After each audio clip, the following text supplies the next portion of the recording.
Shalom.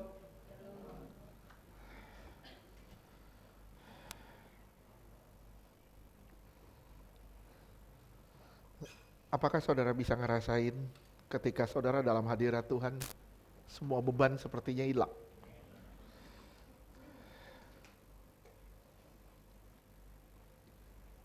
Tapi saya berharap ketika saudara keluar dari hadirat Tuhan,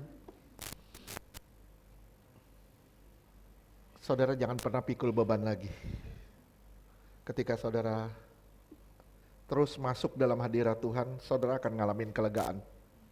Dan di situ ada jawaban bagi semua persoalan kita. Saudaraku yang dikasihi Tuhan, hari ini kita belajar sama-sama. Mungkin hari ini saya akan menimpalin. Kita akan baca firman.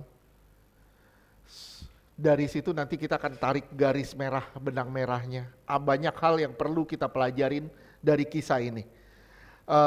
Kisah Yoram berperang melawan Moab. Yoram berperang melawan Moab dari 2 Raja-Raja 3. 2 Raja-Raja 3 dari ayat 1 sampai dengan 27. Tapi kita baca sedikit-sedikit dulu. Kita baca sedikit-sedikit dulu supaya kita nanti dapat temanya, intisari dari apa yang kita mau bahas ini. Banyak sekali hal yang bisa kita petik di sini. Oke, sama-sama kita belajar dari 2 Raja-Raja 3, mulai dari ayat 1 sampai ke 3 dulu. Mulai dari ayat 1 sampai ke 3 dulu. Suaranya belum keluar. Baca sama-sama deh ya, biar enak ya. Ya, 3, 2, 1. Yoram anak Ahab menjadi raja di Samaria atas Israel. Dalam tahun ke-18 zaman Yosafat, Raja Yehuda, dan ia memerintah 12 tahun lamanya. Oke, yang baca firman ayat 2. Ia melakukan apa yang jahat di mata Tuhan, tetapi bukan seperti ayahnya dan seperti ibunya. Ia menjauhkan tugu berhala Baal yang didirikan ayahnya. Ya, 3. Namun demikian ia masih berbuat pada dosa yang membuatkan orang Israel berdosa pula. Ia tidak menjauhi. Iya. Di sini butuh kesehatian karena bacanya saling berkebutan. Ya. Ada yang bacanya cepat, ada yang bacanya lambat, tapi kita harus dapat intisarinya. Oke, Yoram anak siapa? Anak Ahab. Ahab, saudara udah tahu Ahab istrinya siapa? Ahab istrinya Isabel. Ini adalah raja Israel yang jahat. Jadi gini, Ahab mati diganti dengan anaknya Ahazia. Ahazia mati diganti dengan, karena Ahazia nggak punya anak laki, diganti dengan saudaranya namanya Yoram. Jadi ceritanya gitu. Sekali lagi, Yoram ini saudara dari Ahazia. Dan dia memerintah di kerajaan utara. Kerajaan utara, pusat kotanya itu Samaria. Pusat kotanya Samaria dan rajanya Yoram. Jadi ketika Salomo berbuat dosa, hidup dalam dosa, kerajaan itu terbelah 2, yaitu Raja Utara, terdiri dari 10 suku, yang disebut Kerajaan Israel, dan Kerajaan Selatan, yang dari 2 suku, dan kerajaannya namanya Kerajaan Yehuda. Pusat kota di kerajaan utara namanya Samaria. Pusat kota kerajaan selatan namanya Yerusalem. Dan pada saat itu raja di utara namanya Yoram, tapi raja di selatan namanya Yosafat. Yoram tidak sejahat Ahab dan Isabel, betul gak?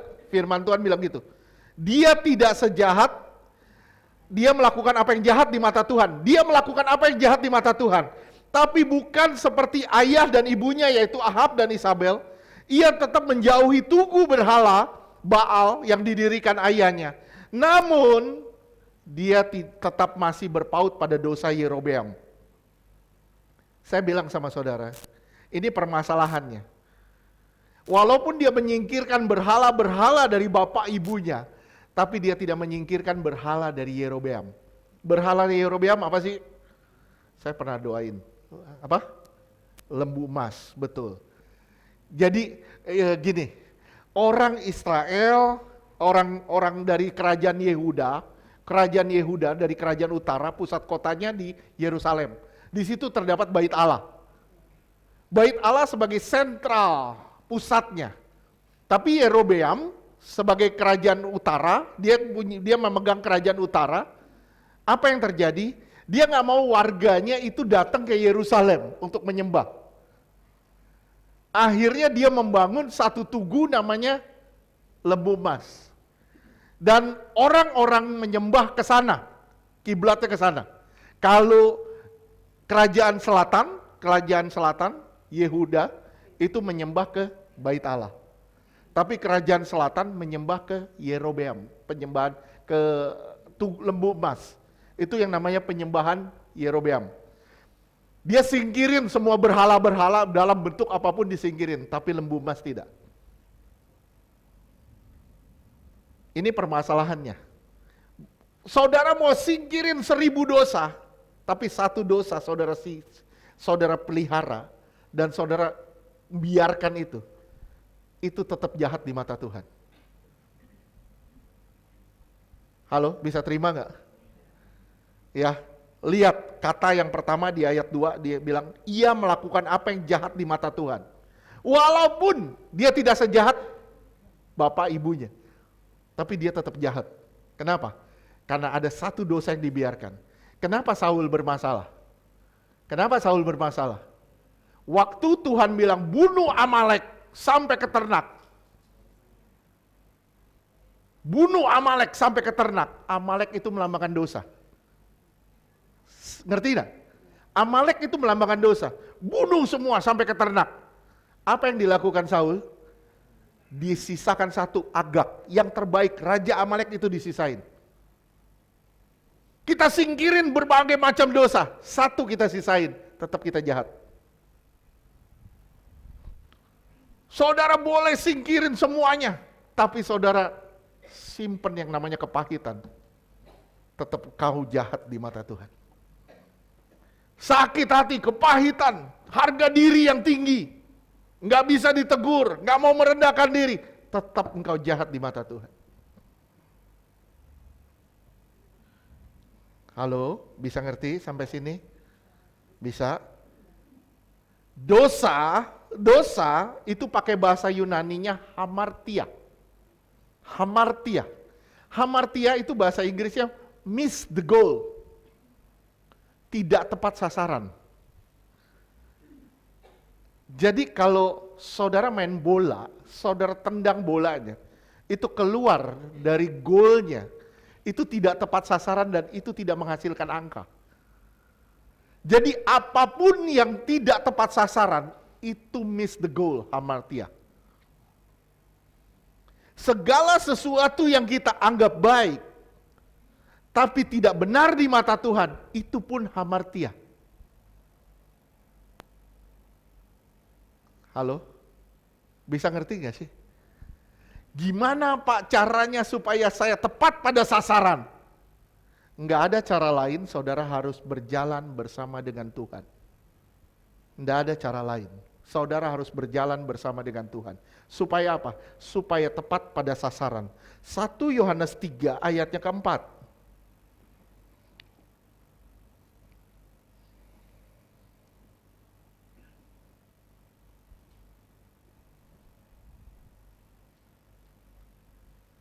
Setiap orang yang berbuat dosa melanggar juga hukum Allah, sebab dosa ialah pelanggaran hukum Allah. Iya, dosa di sini pakai kata hamartia.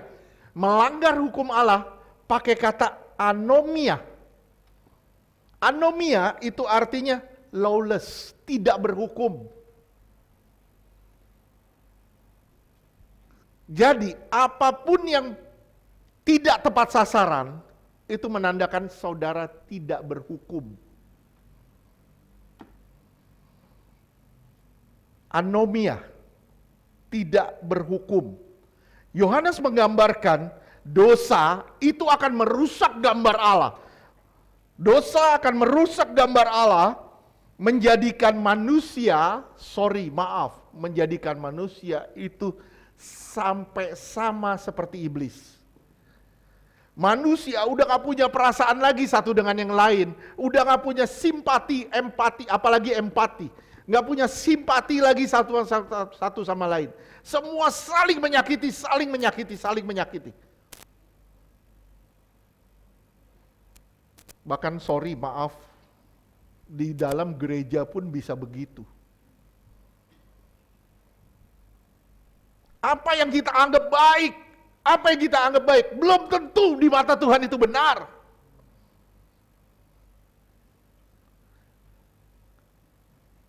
Ya, kita lihat satu lagi, Amsal 16 ayatnya kedua.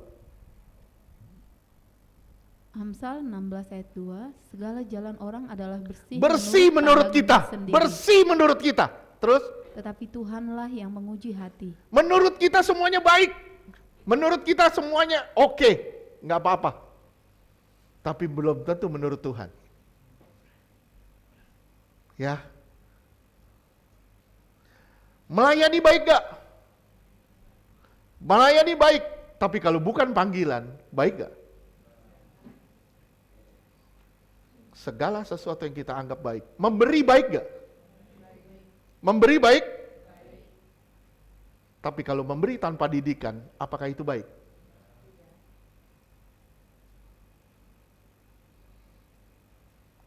Ini permasalahan, ini jadi permasalahan.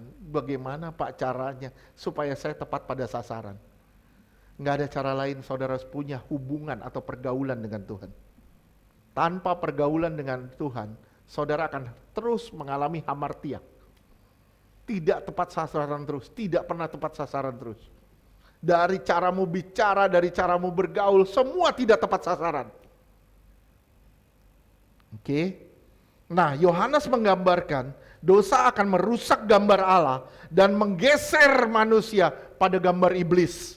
Sekali lagi, Yohanes menggambarkan dosa akan menggeser gambar Allah kepada gambar iblis.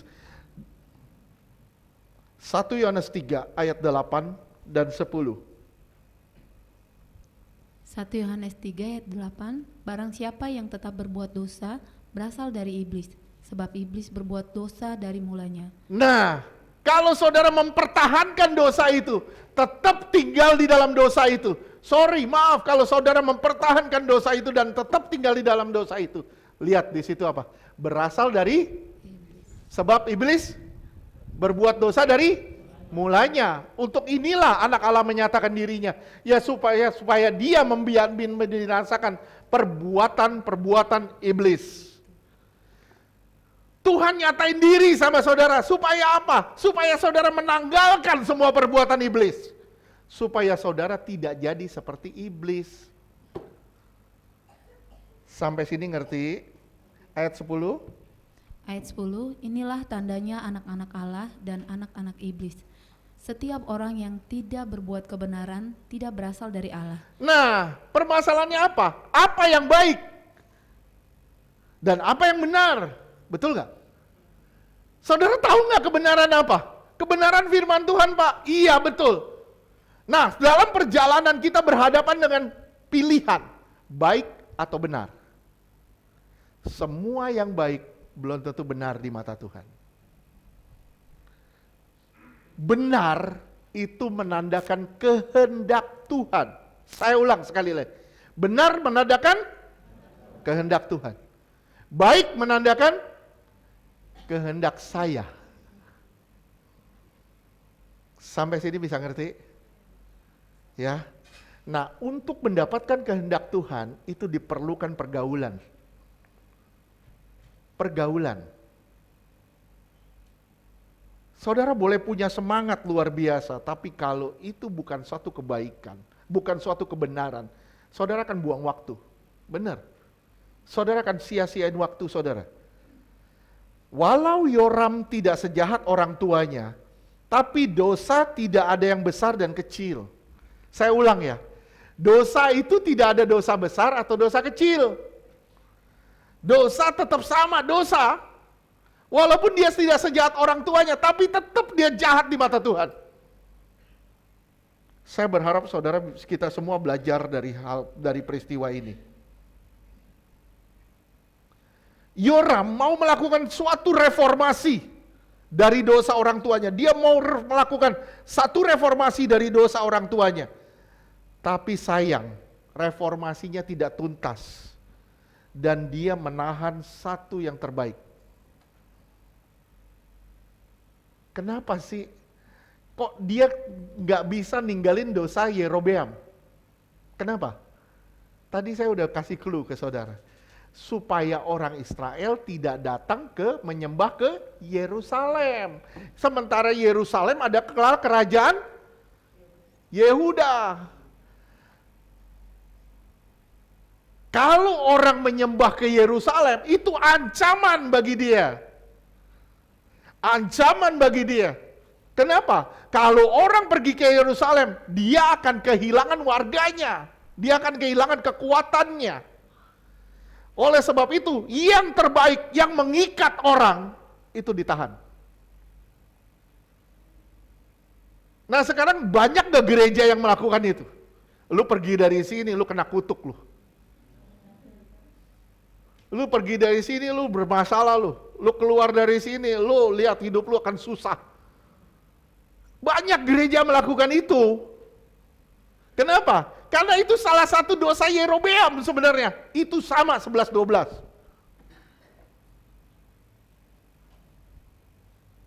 Gereja itu bukan mengikat. Tapi gereja itu memberi kebenaran kepada saudara. Supaya saudara ngerti kebenaran dan saudara dimerdekakan dengan kebenaran itu. Amin. Yoram mau melakukan reformasi dari dosa orang tuanya, tapi sayang, dia menahan yang terbaik. Dosa tidak bisa dikurangi, tapi harus lepas total. Saya ulang sekali lagi, dosa itu tidak bisa dikurangi, harus lepas total.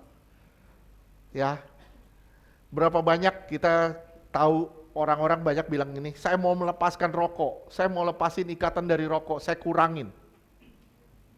Saya kurangin dulu. Bisa lepas gak? Nggak akan bisa lepas sampai kapanpun, kecuali kamu sakit gitu aja. Begitu kena sakit baru bisa lepas. Makanya saya selalu bilang, mau bertobat atau mau berobat? Bisa ngerti gak? Nah ini permasalahannya. Banyak dari kita ngelepasin banyak dosa. Udah lepas nih dosa, tapi satu ditinggal. Sama aja itu sama Yerobeam, dosa Yerobeam.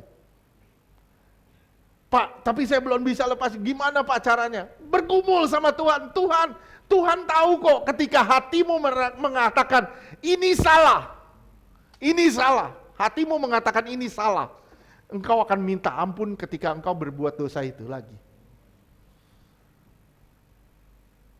Tuhan tahu, Tuhan itu mengasihi saudara, Tuhan itu mengampuni kita. Tapi permasalahannya, begitu dosa ini jadi satu ikatan, kepekaan saudara akan dosa ini akan hilang. Sorry, maaf ya saya bilangnya. Suatu kali saudara merokok, saudara akan berdoa, Tuhan ampuni saya. Besok kalau saudara melakukan lagi, besok melakukan lagi. 1 minggu saudara melakukan itu, saudara udah gak minta ampun lagi. Kenapa? Kepekaan saudara akan hati Tuhan udah hilang di situ. Udah lenyap kepekaan kita akan hati Tuhan. Satu kali kita marah, kita emosi, kita minta ampun sama Tuhan. Minta ampun sama Tuhan, beres. Besok kita marah lagi, lusa kita marah, marah terus. Sepanjang minggu marah. Akhirnya kita udah gak punya kepekaan akan perasaan Tuhan lagi. Kerjaan kita cuma satu, marah, dan marah. Ya, dosa itu akan menghilangkan perasaan Tuhan. Catat itu. Dosa akan menghilangkan perasaan Tuhan. Dan akan menimbulkan perasaan diri kita sendiri. Oke, sampai sini ngerti? Saya ulang sekali lagi, dosa tidak bisa dikurangi, tapi hanya bisa dilepasin secara total. Bilang sama Tuhan kalau masih ada kepahitan, masih ada dosa A, B, C yang masih terikat. Bilang sama Tuhan, Tuhan tolong saya nggak mampu. Tuhan mampuin saya. Amin. Oke.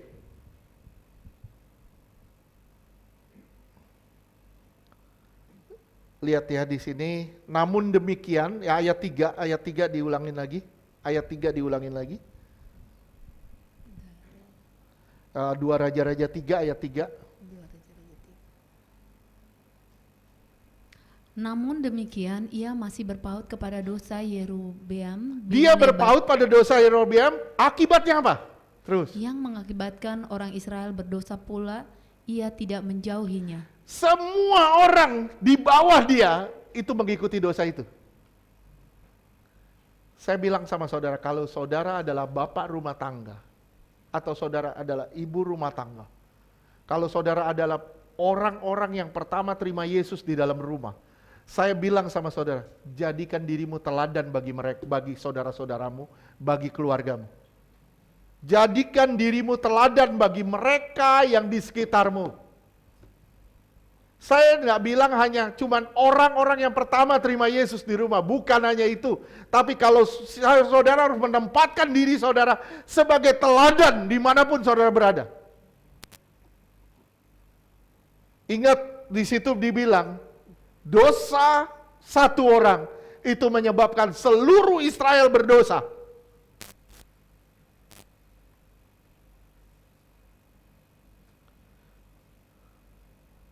Pemimpin harus menjadi suatu teladan. Saudara punya bawahan-bawahan di rumah. Kalau saudara bapak rumah tangga, saudara akan memimpin satu keluarga. Kalau saudara ibu rumah tangga, saudara memimpin anak-anak saudara. Saudara punya bawahan di rumah saudara. Bagaimana dengan kehidupan saudara ketika saudara berhadapan dengan pembantu-pembantu di rumah? Orang-orang di sekitar kita. Bagaimana caranya? Apakah saudara membawa pemulihan? Ataukah saudara malah menjerumuskan orang lain di dalam luka dengan luka? Saya cuma bilang sama saudara, berhati-hati dengan apa yang kamu katakan dan berhati-hati dengan apa yang kamu lakukan. Kenapa? Karena kamu adalah suratan yang terbuka yang bisa dibaca oleh semua orang. Oke, betul? Setuju? Setuju saudara adalah surat yang terbuka yang bisa dibaca semua orang? Setuju? Hidupmu harus menjadi berkat dimanapun kau berada. Ya, saya sebagai seorang pelayan Tuhan, saya selalu bilang sama saudara, ini tidak mudah, benar-benar nggak mudah. Berkat turun dari atas ke mimbar, mimbar ke jemaat. Firman Tuhan bilang di imamat dibilang gini, jika seorang imam berbuat dosa, seluruh jemaat akan melakukan dosa. Seluruh jemaat akan menanggung dosanya. Saya sama Karen selalu bilang, pastikan diri kita berdiri di mimbar tanpa cacat, tanpa beban. Apakah ini hal yang mudah? Enggak. Saudara kan taunya gini, taunya gue jadi gendut semenjak ikut di sini. Yang makan siapa? Yang gendut siapa? Yang salahin saya. Ya nggak bisa lah. Jangan soal gendutnya doang. Tapi kita harus mengimpartasikan kebenaran yang ada di dalam kita. Setuju? Saudara harus mengimpartasikan kebenaran yang di dalam saudara. Bukan cuman lemak yang ada di dalam saudara. Impartasikan kebenaran yang ada di dalammu bagi semua orang di sekitarmu. Oke, kita lihat sekarang Bilangan 24 ayat 17. Bilangan 24 Ini Moab ayat ini 17. jadi masalah. Sebenarnya ini Moab akan jadi masalah. Terus Aku melihat dia tetapi bukan sekarang. Aku memandang dia tetapi bukan dari dekat. Bintang terbit dari Yakub, tongkat kerajaan timbul dari Israel dan meremukkan pelipis-pelipis Moab. dan menghancurkan semua anak Set. Moab kalah. Moab kalah. Kenapa? Karena bangkitnya tunai Isai. Siapa? Daud. Daud ngalahin Moab. Seluruh kerajaan dipersatukan, dibuat aman. Tapi lihat nanti di zaman berikutnya, Moab itu kembali berkuasa loh. Moab kembali berkuasa. Lihat ayat 4 dan 5. 2 Raja-Raja 3 ayat 4 dan 5.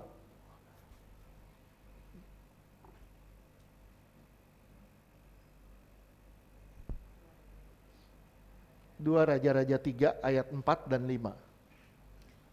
Mesa, Mesa. Raja Moab adalah Iya. seorang peternak domba. Sebagai upeti ia membayar kepada Raja Israel 100.000 anak domba dan bulu dari 100.000 domba jantan. Ya, jadi karena Moab ini takluk kepada Israel, akhirnya dia bayar upeti. Terus Tetapi segera sesudah Ahab mati, memberontaklah Raja Moab terhadap Raja Israel. nah, kembali ke nubuatan tadi, nubuatan di Bilangan 24 ayat 17.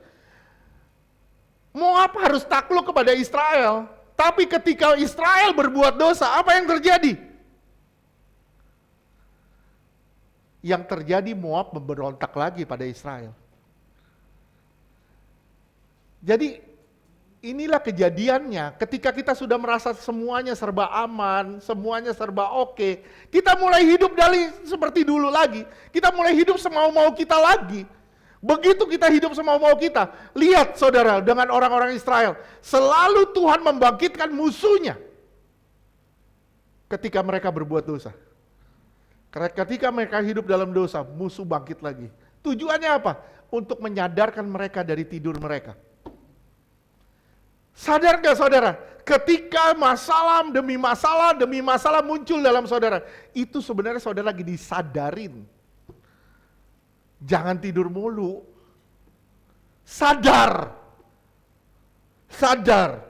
Banyak hal yang sebenarnya saya bilang sama saudara, banyak hal yang sebenarnya saudara bisa raih. Banyak hal yang sebenarnya Tuhan janjikan itu lebih dari apa yang kita pikirkan. Setuju enggak? Tapi permasalahannya, kenapa kita nggak bisa meraihnya? Karena kita nggak punya kemauan untuk meraih itu.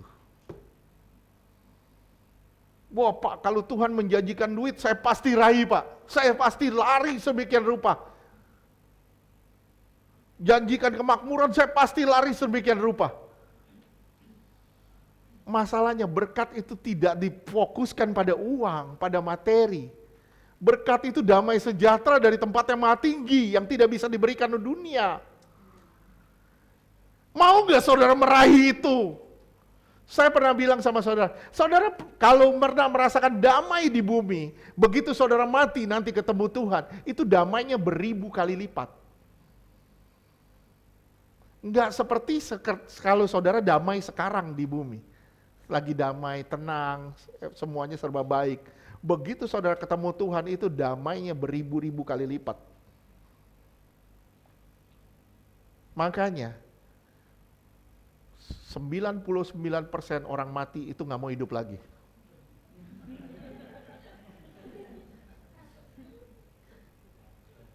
Ketika udah ketemu Tuhan, itu nggak mau balik lagi. Ada satu hamba Tuhan, dia doain istrinya meninggal, dia doain dalam nama Yesus, bangkit. Istri balik lagi, lu ngapain bang? Bawa gue balik lagi ke sini. Gue udah senang di sana katanya. Itu dia, ya. Jadi sebenarnya tujuan kita tuh ke sana.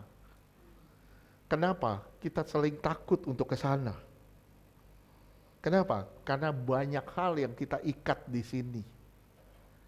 Kenapa kita takut untuk ke sana? Karena banyak hal yang kita ikat di hati kita di dunia ini. Yang membuat hati kita belum ke sana sepenuhnya. Ngerti?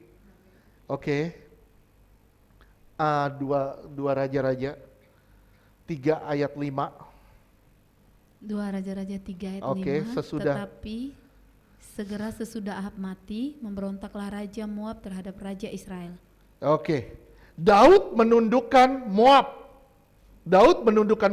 di 2 Samuel 8 ayatnya kedua. Nggak usah dibaca. Daud menundukkan Moab, akhirnya Moab takluk kepada Israel. Takluk. Tapi kemudian begitu dosa masuk di dalam Israel, kerajaannya pasti melemah. Kenapa? Karena perlindungan dari Tuhan itu yang terbaik. Sekali lagi saya bilang, perlindungan dari Tuhan itu yang terbaik. Kalau saudara keluar dari jalur Tuhan, perlindungannya udah nggak yang terbaik lagi. Perlindungannya dari diri sendiri. Akhirnya apa? Bangkitlah musuh-musuhnya lagi. Ayat 6 dan 7. 2 Raja-Raja 3 ayat 6, keluarlah Raja Yoram pada waktu itu dari Samaria, lalu ia memeriksa barisan seluruh orang Israel. Iya, dia periksa barisan dari seluruh Israel. Terus? Ayat yang ke-7, selanjutnya ia menyuruh orang kepada Yosafat, Raja Yehuda dengan pesan, Raja Moab telah memberontak terhadap aku. Maukah engkau bersama-sama aku berperang melawan Moab? Jawabnya, aku akan maju. Kita sama-sama, aku dan engkau, rakyatku dan rakyatmu, kudaku dan kudamu. Iya. Kita semua, kita akan maju. Ini masalah. Persekongkolan yang menimbulkan masalah. Ya, saudara simak ya. Saudara punya modal. Saudara punya modal. Saudara mau kongsi dengan orang yang punya modal juga. Simak ya. Kemudian Tuhan mau memberkati saudara, tapi Tuhan nggak mau memberkati orang ini. Hancur gak kongsinya? Hancur. Buktinya mana? Yosafat itu kongsi dengan Ahab. Tuhan tegur Yosafat beberapa kali. Tuhan tegur Yosafat beberapa kali. 2 Raja-Raja 17, 2 Tawarikh 17 ayat 3 dan 5. Yosafat ini orang baik. 2 Tawarikh 17 ayat 3, dan Tuhan menyertai Yosafat karena ia hidup mengikuti jejak yang dahulu dari Daud, bapa leluhurnya, dan tidak mencari Baal-Baal. Iya, dia tidak menyembah berhala. Terus 4. Ayat yang keempat, melainkan mencari Allah ayahnya. Ia hidup menurut perintah-perintahnya dan tidak berbuat seperti Israel. Terus Oleh sebab itu Tuhan mengokohkan kerajaan yang kerajaannya ada di jadi bawah kuat, kokoh. kekuasaannya. Terus Seluruh Yehuda memberikan persembahan kepada Yosafat sehingga ia menjadi kaya dan sangat terhormat. iya, Yoram jahat, Yosafat benar. Terjadi masalah, kenapa? Karena kongsi. Karena persekongkolan antara yang benar dengan yang jahat. Akhirnya terjadilah masalah. Semua yang saudara mau lakukan, tanya dulu sama Tuhan.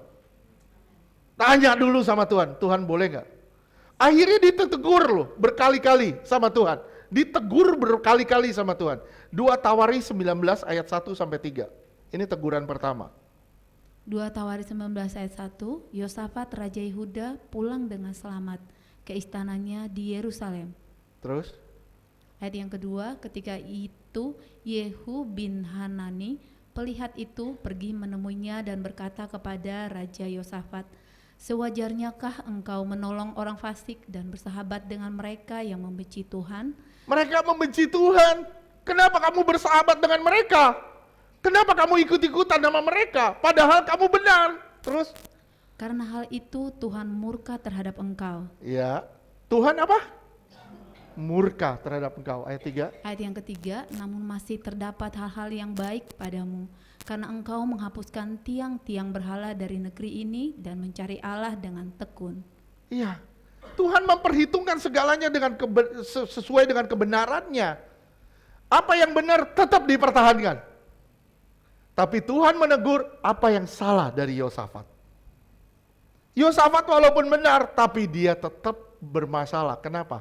Karena dia nggak bisa menolak. Terus 2 Tawarikh 20 ayat 35 sampai 37. 2 Tawarikh 20 ayat 35, kemudian Yosafat Raja Yehuda bersekutu dengan Ahazia, Raja Israel yang fasik perbuatannya. Iya. Ayat 36, ia bersekutu dengan Ahazia untuk membuat kapal-kapal yang dapat berlayar ke Tarsis. Kapal-kapal itu dibuat mereka di Ezion Geber. Terus Ayat 37, tetapi Eliezer bin Dodawa. Dodawa dari Meresa bernubuat terhadap Yosafat. Katanya, karena engkau bersekutu dengan Ahasia, maka Tuhan akan merobohkan pekerjaanmu. Lalu kapal-kapal itu pecah dan tak dapat berlayar ke Tarsis. saya berharap saudara bisa ngerti apa yang dibahas ini. Bisa ngerti gak sih? Jelas gak? Karena engkau bersekutu dengan Ahasia. Ahasia itu anak dari Ahab. Kamu bersekutu dengan Ahasia, makanya semua modalmu akan habis. Modalmu akan ludes semuanya. Semua yang kau tanam akan habis semuanya. Kenapa? Karena persekutuanmu dengan Ahasia yang jahat. Saya nggak habis pikir kalau orang Kristen buka usaha minuman keras. Orang Kristen buka usaha. Nah, pertanyaan saya sekarang. Saudara punya warung, boleh gak saudara jual rokok? Saya ulang sekali lagi, saudara punya warung, boleh gak saudara jual rokok? Enggak. Oke, setuju. Saudara punya warung, boleh gak saudara jual minuman keras? Enggak. Enggak kan? Betul kan? Atau modalmu akan habis. Saudara jual vape, boleh gak? Udah tahu sebenarnya. Tapi kan kita suka belaga nggak tahu. Ya, saya pernah sama istri saya ini dulu masih pacaran. Kita coba nyari uang, kita jual barang tumpas. Barang antik yang tumpas. Kita pikir, saya punya channel, ada orang mau jual, saya punya channelnya. Itu saya berdua ini hampir mati di pintu kereta. Pintu kereta nggak bisa nutup, kita ngelewat di tengah mati mesin. Begitu kita doa minta ampun baru bisa jalan lagi. Bisa bayangin, saya langsung sama istri saya masih pacaran waktu itu bilang, udah deh kita balikin lagi barangnya, kita nggak mau terlibat lagi dengan yang begini-begini. Oke. Bahaya kalau saudara terlibat dengan dosa-dosa orang dunia. Tuhan, apa yang Tuhan gak suka, saudara masuk ke sana. Bahaya loh. Kalau saudara fasik, Tuhan gak peduli, bodoh amat. Biarin aja, lu udah tanggung anak neraka. Tapi karena kalau saudara anak Tuhan, saudara main ke sana, Tuhan bilang, gua habisin lu. Modalmu akan habis. Semua yang kau tanam akan habis. Lihat di situ dibilang, aku akan merobohkan pekerjaanmu. Kapal-kapal itu pecah dan tidak dapat berlayar ke Tarsis. Habis semuanya. Bisa paham? Makanya orang yang dulu terlibat dengan kuasa gelap, Gunung Kawi dan sebagainya. Begitu dia terima Yesus, biasanya akan dihabisin dulu semuanya. Sampai ke akarnya. Semuanya, sampai duit-duitnya habis yang bekas dulu, sampai Tuhan munculin yang berkat yang dari Tuhan. Semua yang berbau kuasa gelap, Tuhan gak mau campurin dengan yang semua yang berbau itu kebenaran. Yang berbau kegelapan tidak bisa bercampur dengan yang berbau kefasikan. Nggak akan bisa bercampur. Oke? Makanya saya nggak setuju kalau orang bilang, iya Pak kita buka usaha klub malam.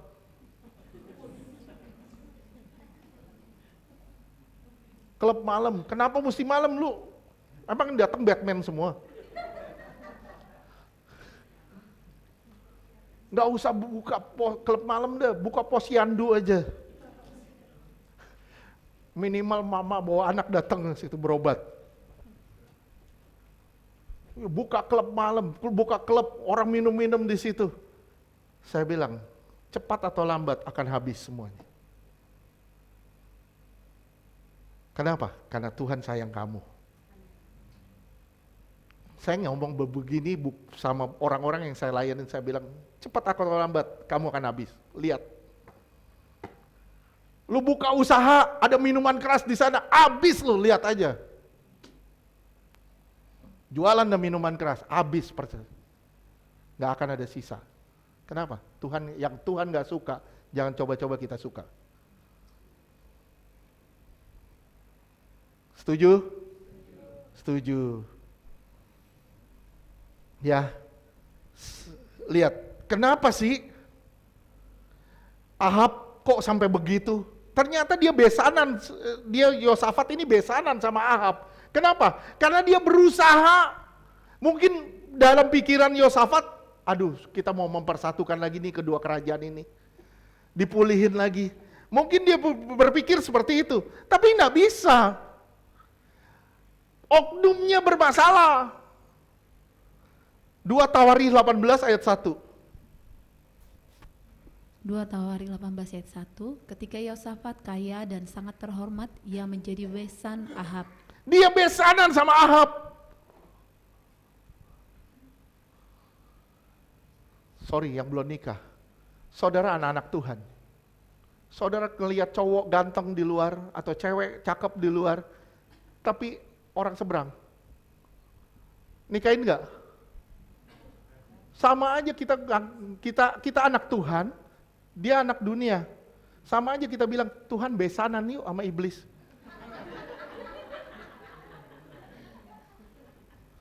Nggak bisa. Yang benar nggak bisa digabung dengan yang salah. Kita sama aja kita bilang Tuhan, yuk Tuhan restuin, kita mau besanan Tuhan sama iblis. Nggak bisa lah, sampai kapanpun nggak bisa. Kecuali jadikan dia anak benar, anak Tuhan. Oke, baru. Dan kecuali itu dari Tuhan. Dan dia mau percaya Tuhan. Itu lain cerita. Kita banyak ngalamin di dalam pelayanan. Sampai dibilang, pagi pemberkatan, siangnya KUA. Saya bilang kalau begini caranya nggak bakal survive, percaya dah. Kita udah ngeliat banyak sekali rumah tangga yang hancur kemudian. Kenapa? Karena begitu, memaksakan kehendak. Halo, setuju? Setuju. Ya, jadi bagi yang belum menikah, jangan lihat pasangan dari hidungnya yang mancung. Vera kenapa geli banget? Orang bilang kan, kalau Pinocchio hidungnya mancung karena sering bohong. Vera hidungnya ke dalam karena sering dibohongin.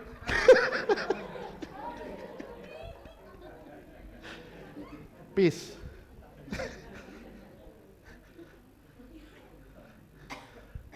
Oke. Kita lupakan tentang Vera. Ayo kita lanjutin. Lihat ya, dia besanan nih. Dia besanan sama Ahab.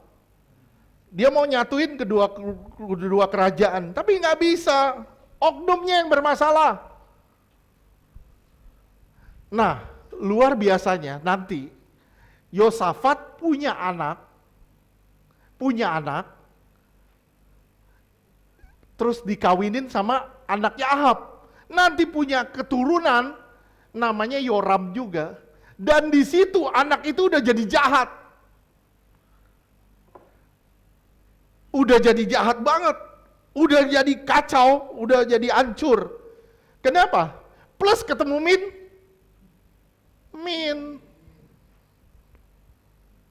Nggak bisa yang benar disatukan dengan yang nggak benar, nggak bisa. Dua-duanya harus jadi benar, baru punya keturunan yang benar. Setuju? Kesalahan dari Yosafat ini menjadi korban. Anak Yosafat sebejat Ahab 2 Raja-Raja 8 ayat 16. 2 Raja-Raja 8 ayat 16, dalam tahun kelima zaman Yoram, anak Ahab Raja Israel, pada waktu itu Yosafat adalah Raja Yehuda, Yoram, anak Yosafat dari Raja Yehuda menjadi raja. Ya. Ayat Terus? 17, ia berumur 32 tahun pada waktu ia menjadi raja dan 8 tahun lamanya. Jadi jangan salah ya, saudara tadi ngelihat Yoram, Yoram yang ini lain. Yoram yang tadi kita bahas, itu Yoram anak Ahab. Yoram ini Yoram cucu Yosafat. Terus? Ayat 18, ia hidup menurut kelakuan raja-raja Israel seperti yang dilakukan keluarga Ahab. Sebab yang menjadi istrinya adalah anak Ahab. Ia melakukan apa yang jahat di mata Nah, Tuhan. dia punya anak, dia kawinin dengan anak Ahab, akhirnya jadi kacau. Rusak semuanya. Ya, kalau orang Jawa bilang, kalau mau kawin, lihat bibit, bobot, bebet. Kalau bobot, oke lah, gendut, cukup. Bobot cukup berat. Bibitnya gimana? Bebetnya gimana? Kita harus lihat latar belakangnya, keluarganya. Nggak usah lihat begitulah. Lihat aja, dalam Tuhan atau enggak. Dalam Tuhan atau enggak. Kalau dia udah anak ini di dalam Tuhan, oke, pasti jadinya baik. Tapi kalau nggak dalam Tuhan, itu bahaya loh. Bahaya. Dalam pelepasan kita melihat dosa ayah turun kepada anak. Dosa ibu juga. Dosa orang tua bisa turun ke anak? Bisa. Jadi kalau orang tua, hati-hati. Apa yang kamu lakukan, itu pasti akan berbuah kepada keturunanmu. Orang tua, semua orang tua di sini, saya bilang sama saudara semua, hati-hati dalam melangkah.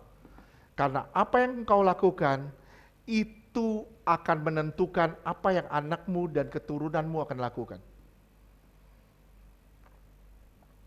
Setuju? Hati-hati dalam melangkah. Orang tua harus berhati-hati. Kebenaran bisa turun. Saya tanya, kejahatan bisa turun? Bisa? Otomatis gak? Otomatis. Kebenaran otomatis gak? Enggak. Kebenaran gak turun otomatis. Makanya Tuhan bilang, perkatakan ini kepada anak-anakmu pada waktu makan, pada waktu ini, siang dan malam, perkatakan terus firman Tuhan, firman Tuhan, firman Tuhan. Kebenaran itu harus diajarkan. Tapi kefasikan itu tidak perlu belajar. Oleh sebab itu, berapa kali saya ngomong sama saudara, ada yang namanya sekolah Alkitab, tapi tidak pernah ada yang namanya sekolah dosa. Saudara mau keliling seluruh Indonesia cari, saya mau sekolah dosa. Nggak bakal bisa ketemu. Kalau lulus nanti, sarjana berdosa. Nggak ada, sekolah dosa nggak ada, tapi sekolah Alkitab ada, sekolah kebenaran ada. Kita harus belajar. Oke?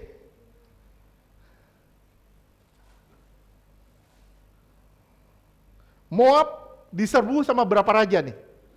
Kalau saudara lihat di sini, 2 Raja-Raja 3 ayat 8 dan 9, saudara akan lihat, Moab itu diserbu sama 3 raja, kerajaan, 3 kerajaan. 3 kerajaan, apa aja? 8 dan 9. 2 Raja-Raja 3, ayat 8 dan 9. Lagi ia bertanya, melalui jalan manakah kita akan maju? Jawabnya, melalui padang gurun Edom. Ya, 9. Ayat yang ke-9, maka berjalanlah Raja Israel dan Raja Yehuda dan Raja Edom. 3 raja, 3 kerajaan yang bergabung di sini. 1 yang benar, 2 yang brengsek. Yang bikin strategi siapa? Yang bikin strategi siapa? Yang brengsek namanya Yoram. Bisa bayangin nggak kalau saudara berkoalisi dengan orang-orang tidak benar. Saudara berkoalisi dengan orang-orang tidak benar. Terus saudara nggak tanya Tuhan, saudara main gabrukin aja, akhirnya saudara ditipu. Siapa yang mau disalahin? Salah sendiri, jangan pernah nyalain Tuhan. Kenapa kita yang salah kok? Kita nggak pernah tanya Tuhan. Kita emosi, begitu kita emosi kita bilang, waduh ini duit gede nih, saya berkoalisi, saya tanamin modal di situ. Nggak bisa. Bahkan dengan seorang hamba Tuhan pun saudara tidak bisa berkoalisi kalau tidak seizin Tuhan. Kenapa? Jangka panjang hamba Tuhan bisa berubah suatu hari jadi hamba setan. Ketika melihat duit begitu banyak jadi hamba uang.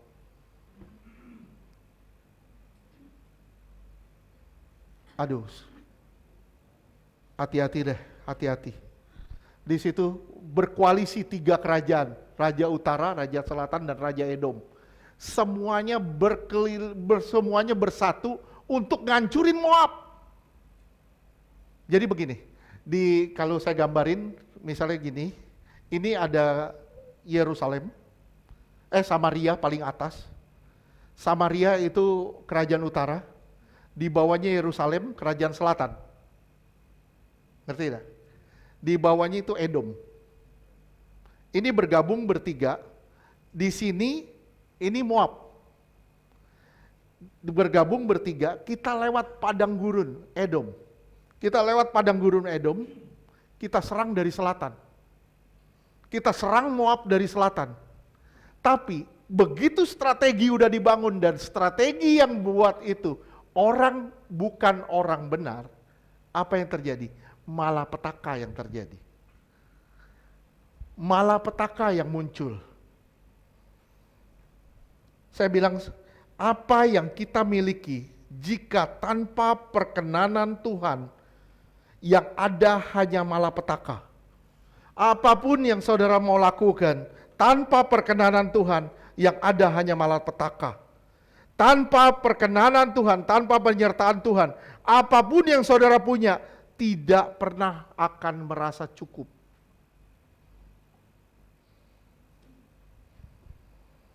Terus lanjutkan. Tetapi sesudah mereka berkeliling 7 hari perjalanan jauhnya, maka tidak terdapat air untuk tentara dan untuk hewan yang mengikuti mereka.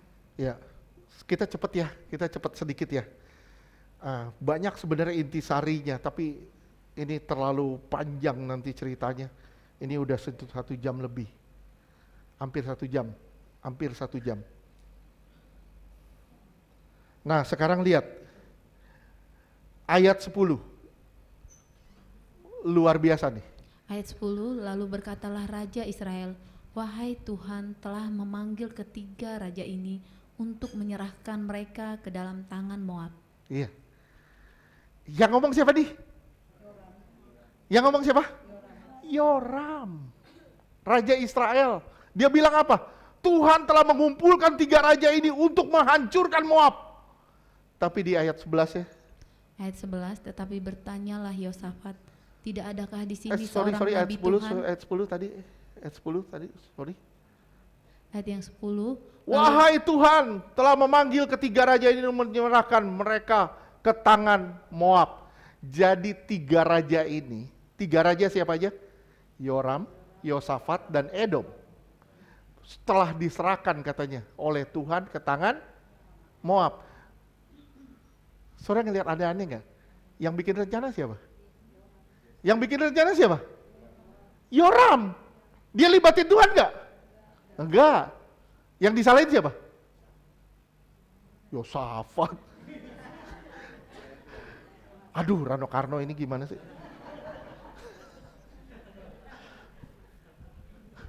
Yang disalahin siapa? Yang disalahin Tuhan.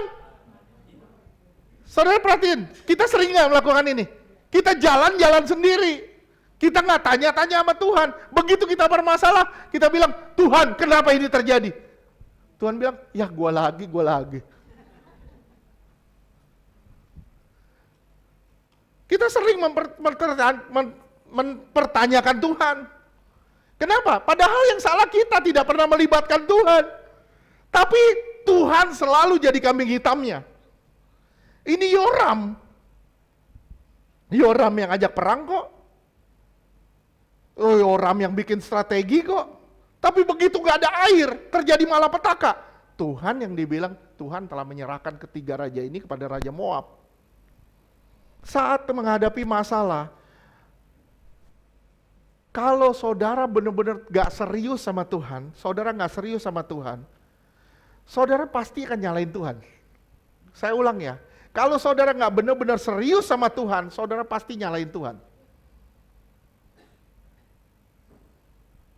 Tapi kalau saudara sering melibatkan Tuhan dalam segala hal, sering melibatkan Tuhan dalam segala hal, saudara bermasalah, saudara akan bilang, semua ini pasti akan mendatangkan kebaikan buat saya. Yoram itu negatif thinking sama Tuhan. Kenapa? Karena dia gak punya pergaulan sama Tuhan. Saya bilang sama saudara, kalau saudara gak punya pergaulan sama Tuhan, saudara pasti punya negatif thinking sama Tuhan. Setuju? Saya gak punya pergaulan sama Rizka. Begitu saya membangun koalisi dengan dia, saya pasti negatif thinking sama dia. Kenapa? Karena saya gak punya pergaulan sama dia. Bener gak ini ya? Ini orangnya kurus nih, makannya banyak nih. Saya akan berpikir yang aneh-aneh tentang Rizka. Kenapa? Karena saya gak punya pergaulan dengan dia. Tapi begitu saya bergaul dengan Rizka, saya tahu siapa Rizka, saya bilang, saya percaya ini anak baik. Damai. Peace. Oke? Permasalahannya mana? Yoram itu gak punya pergaulan kok. Begitu dia bermasalah, yang disalahin Tuhan. Jadi kalau saudara bermasalah dan saudara nyalain Tuhan, bilang, saudara gak punya pergaulan sama Tuhan kan. Oke, setuju? Sekarang respon Yosafat gimana? Ayat 11 dan 12. Ayat 11, tetapi bertanyalah Yosafat, tidak adakah di sini seorang nabi Tuhan, supaya dengan perantarannya kita meminta petunjuk Tuhan? Lalu salah seorang pegawai Raja Israel menjawab, katanya, di sini ada Elisa bin Safat yang dahulu melayani Elia. Oke. Ayat 12, berkatalah Yosafat, memang padanya ada firman Tuhan. Sesudah itu pergilah Raja Israel dan Yosafat dan Raja Edom kepada Elisa. Dua respon yang berbeda. Respon Yoram menyalahkan Tuhan. Respon Yosafat, kita cari Tuhan. Apa jawaban Tuhan? Yosafat bilang, oh di sini ada seorang nabi yang dulu melayani. Ayat 11. Kembali kita ke ayat 11. Ayat 11, tetapi bertanyalah Yosafat. Di sini ya seorang nabi dulu melayani Elia. Coba kita lihat bahasa Inggris ya. Melayani, pakai kata melayani. Di sini which pour water. Menuangkan air buat Elia. Jadi diterjemahkan di bahasa Indonesia melayani. Tapi di bahasa Inggrisnya dibilang menuangkan air ke tangan Elia. Artinya apa? Melayani dengan sungguh hati, kerendahan hati. Mendivosikan dirinya untuk Elia. Mengabdi untuk Elia. Menuangkan air. Elia itu jadi mentor bagi Elisa. Elia menjadi mentor bagi Elisa. Menjadi murid. Elisa menjadi murid atau menjadi hamba. Kalau saudara lihat, apakah Elisa itu orang biasa? Enggak. Elisa itu orang sangat berada di zaman itu. 1 Raja-Raja 19 ayat 19.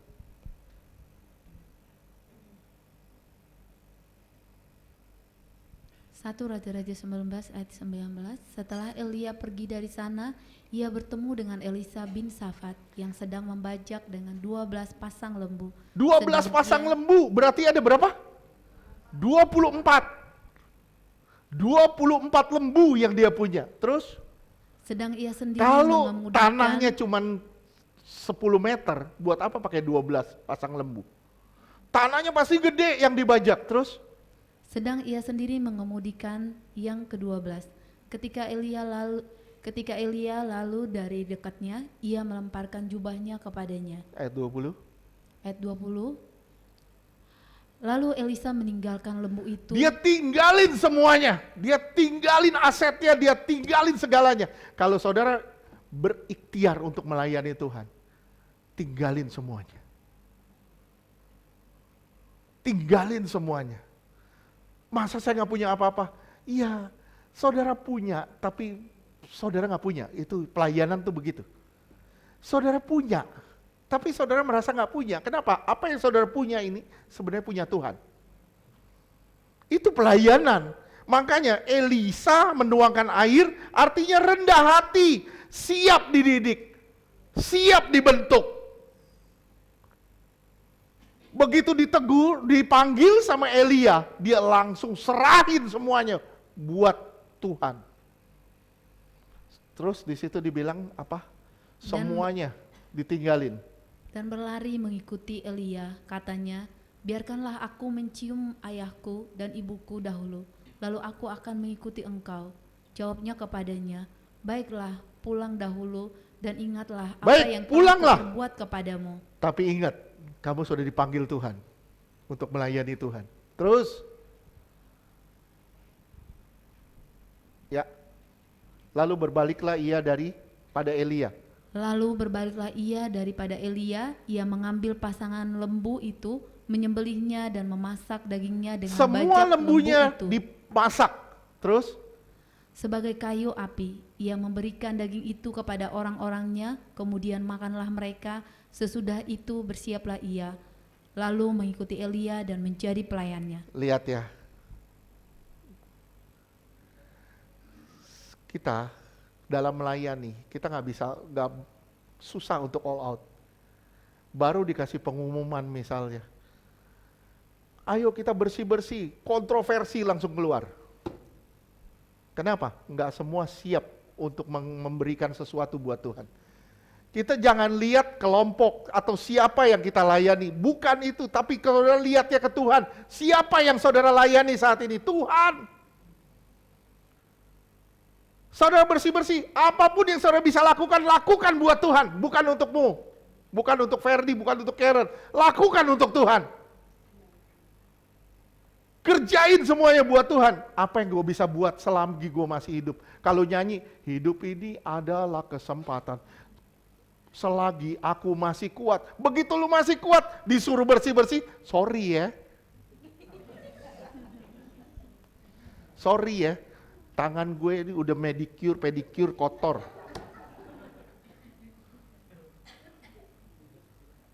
Sorry ya, ini halus nih, gak bisa kotor-kotor. Terus bilang melayani Tuhan.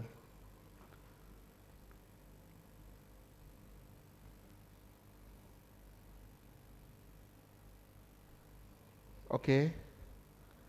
Kerohanian dibutuhkan mentoring, belajar. Gimana saudara mau belajar kalau saudara nggak rendah hati? Saudara harus rendah hati, saudara harus loyalitas, setia pada perkara-perkara kecil. Baru saudara bisa melayani dengan benar. Setia sama perkara-perkara kecil, baru bisa melayani dengan benar. Gak akan pernah bisa saudara melayani dengan baik dan benar kalau saudara tidak pernah setia dengan perkara-perkara yang kecil-kecil sekalipun. Saya selalu bilang sama saudara, lihat ada kotoran di bawah, di lantai, angkat. Tapi Pak, itu gelasnya gelas ini, bodoh amat, gelas siapapun, itu tugas. Kalau kamu ngelihat, kamu disuruh Tuhan untuk angkat.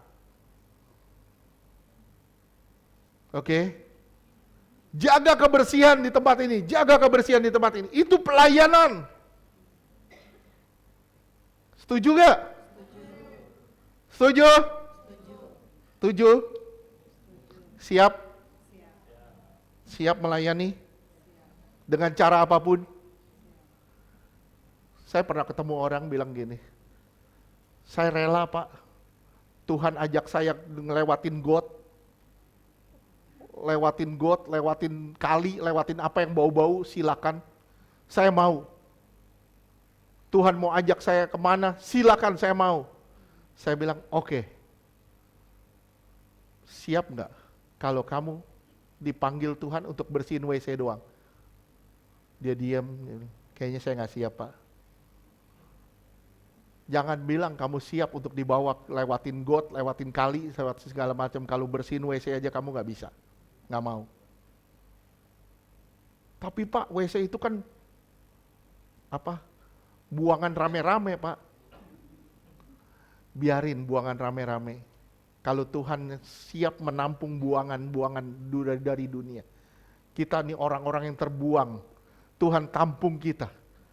Kita diproduksi sama Tuhan jadi barang-barang yang berharga saat ini. Kenapa kita nggak mau melakukan sesuatu buat Tuhan? Setuju? Ya, setujunya makin kecil. Titus 2 ayat 6 sampai 8.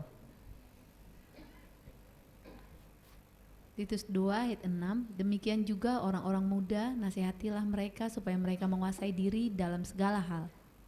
Ayat yang ketujuh, dan jadikanlah dirimu sendiri suatu teladan. Jadikan dirimu teladan dalam berbuat baik. berbuat baik. Terus? Hendaklah engkau jujur dan bersungguh-sungguh dalam pengajaranmu. Ayat 8, sehat dan tidak bercela dalam pemberitaanmu, sehingga lawan menjadi malu, karena tidak ada hal-hal buruk yang dapat mereka sebarkan tentang kita. Oke. Jadilah teladan buat siapapun juga di sekitar kita. Setuju? Nah, sekarang saudara lihat, tadi Elisa disebut orang yang menuangkan air, pour water, bagi Elia. Dan luar biasanya, kalau saudara perhatiin benar-benar, pelayanan Elisa itu banyak kali berhubungan sama air. Setuju gak? Kita sama-sama lihat ya. Kita nggak usah buka ayatnya. Pertama kali dia menghentikan air di Yordan. Itu pelayanannya berhubungan dengan air. Pertama, dia menghentikan air di Yordan. Kedua, Elisa menyehatkan air di Yeriko dengan garam. Itu air. Oke, ketiga, yang sekarang, air. Nggak ada air, kering. Yang keempat, mengecoh Moab. Nanti kita bahas. Air juga, tentang air. Kelima, kapak yang timbul tenggelam. Air juga hubungannya. Keenam, Naaman. Dia tahirin 7 kali, itu air. Makanya disebutnya pour water. Tahu alasannya kenapa sekarang? Karena pelayanannya itu banyak sekali berhubungan dengan air. Setuju? Nah, makanya Alkitab itu dalam menulis sesuatu itu pasti ada artinya. Oke? Respon Elisa gimana? Nah, ini luar biasanya. Respon Elisa ayat 13. 2 Raja-Raja 3 ayat 13. 2 Raja-Raja 3 ayat 13, tetapi berkatalah Elisa kepada Raja Israel, apakah urusanku dengan engkau? Pergilah kepada para nabi Saya tadi ayahmu. sampai ketawa lu baca di bawah lu. Saya mau bahas ini, saya sampai ketawa. Bisa bayangin nggak? Misalnya Jokowi datang, Presiden Indonesia, terus Presiden Singapura, Presiden Perdana Menteri Malaysia datang ketemu saya. Terus yang ini brengsek nih satu. Saya bilang, apa urusanmu sama gue? Bisa bayangin seorang nabi melakukan itu. Coba lihat. Saudara bayangin ketika saudara berhadapan dengan sesuatu yang Tuhan gak suka. Sesuatu yang Tuhan gak suka. Terus? Apakah urusanku dengan engkau? Pergilah kepada para nabi ayahmu dan kepada para nabi ibumu. Jawab Raja Israel kepadanya, jangan begitu, sebab Tuhan memanggil ketiga raja ini untuk menyerahkan mereka ke dalam tangan orang Moab. Ayat 14. Ada yang konyol gak? Stop dulu. Ada yang konyol gak? Di 13. Konyol gak? Lihat jawaban Yoram. Jawab Raja Israel, apa? Jangan begitu, sebab Tuhan memanggil ketiga raja ini untuk menyerahkan. Tuhan masih disalahin di sini. Tuhan memanggil ketiga raja ini untuk menyerahkan mereka ke tangan Moab. Kesannya Tuhan jahat banget di mata Yoram. Kenapa? Karena dia gak punya hubungan. Lihat, jawaban respon dari Elisa. Elisa bilang apa? Apa urusan gua sama lu? Pergi sana sama nabi-nabi ayahmu, nabi-nabi ibumu. Bukan urusan gue sama lu. Jadi ini respon apa yang Tuhan gak suka direspon begitu sama Elisa. Tapi lihat ayat 14. Ayat 14, berkatalah Elisa, demi Tuhan semesta alam yang hidup, yang di hadapannya aku menjadi pelayan. Jika tidak karena Yosafat, Raja Jika Yehuda, tidak karena Yosafat, terus. maka sesungguhnya aku ini tidak akan memandang dan melihat kepadamu. Saudara percaya, karena kebenaran satu orang, banyak orang di sekitarnya bisa dibenarkan. Karena kebenaran kita, seluruh keluarga kita bisa diselamatkan. Saya pernah khotbahin, ingat, masih ingat? Masih ingat? Masih setuju? Karena kita benar, seluruh keluarga kita bisa benar, dianggap benar sama Tuhan. Karena kita baik, seluruh keluarga kita diperbaiki sama Tuhan. Kebenarannya bergantung dari kita. Setuju ya? Terus, Yoram itu jahat, bikin kesel si Elisa. Dia kesel, Elisa kesel. Kamu tidak diterima di sini. Ketegasan diperlukan. Menyatakan sikap. Ini pernyataan tidak suka dengan apa yang Tuhan gak suka juga. Harusnya ini ada dalam sikap Yosafat. Tuhan gak suka Yosafat bersekutu dengan Raja Israel. Kenapa kamu bersekutu dengan Raja Israel? Tuhan gak suka saudara ikut dengan dunia, bergaul dengan orang-orang dunia. Kenapa kamu bergaul dengan orang dunia? Yosafat toleransi, tapi Tuhan melihat satu kebenaran di dalam Yosafat. Elisa menghormati Yosafat karena dia cinta Tuhan. Saya ulang sekali lagi, Elisa menghormati Yosafat karena dia cinta Tuhan. Berapa banyak orang Kristen hari ini datang ke gereja karena terpaksa, karena bermasalah, karena sakit dan sebagainya. Pada dasarnya bukan karena cinta Tuhan. Kalau Tuhan ngomong sama saudara, apa urusan gue sama lu? Lu jahat hidupnya. Kalau Tuhan jahat, Tuhan ngomongnya kayak gitu loh. Tapi Tuhan tetap terima, ayo mungkin kamu masih bisa diperbaiki. Berapa banyak orang datang ke gereja terpaksa. Wah, karena pacar gue orang Kristen jadi gue datang ke gereja. Ikutan. Apalagi saat bermasalah. Kita gak bersahabat dengan Tuhan, kita gak pernah sembah Tuhan, kita tidak rendah hati. Bagaimana saudara bisa dapat jalan keluar? Amsal 28 ayat 9. Amsal 28 ayat 9, siapa memalingkan telinganya untuk tidak mendengarkan hukum, juga doanya adalah kekejian. Siapa tidak tidak peduli sama hukum-hukum Tuhan? Apapun yang saudara doakan itu keji di hadapan Tuhan.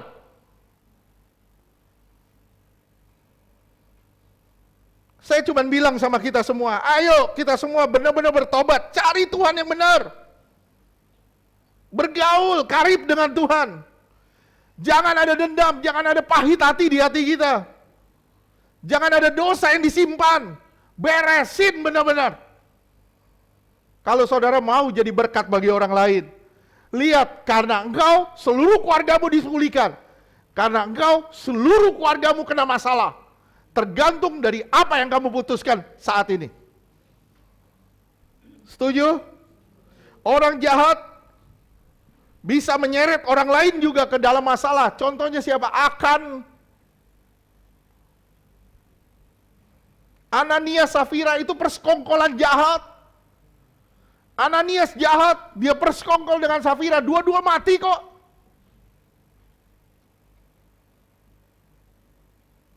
Apa yang dilakukan Elisa? Apa yang dilakukan Elisa ketika dia bertemu dengan Yoram yang menjebalkan seperti ini? Ayat 15, 2 Raja-Raja 3 ayat 15.